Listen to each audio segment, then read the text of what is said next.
Good day all. Welcome to Virtual CS. In this video, let's see how the truck report section works. Go to Transportation, select Truck Reports and click on Overview.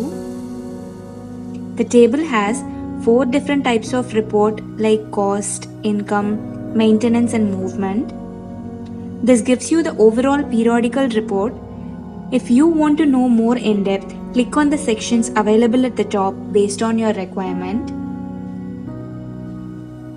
These are clickable sections. First is the income report. Click on income. Select the period which you wish to review and click on search.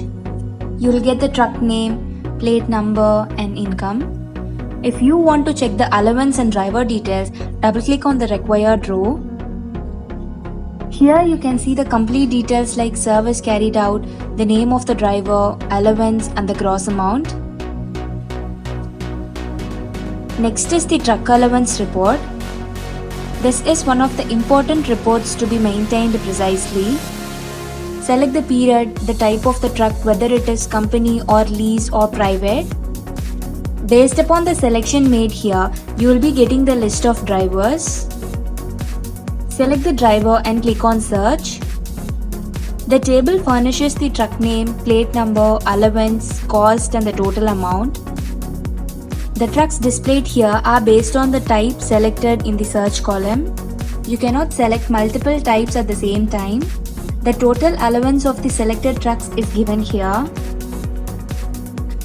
Next comes the maintenance report. Maintenance cost can be captured at the accounting part of transportation. In order to get the report, select the period and the list of trucks where the maintenance cost is to be reviewed. Here you can get the cost spent, the tax and the total amount. These are the features that are covered in this video. The remaining sections will be explained in the upcoming videos. Thank you for watching.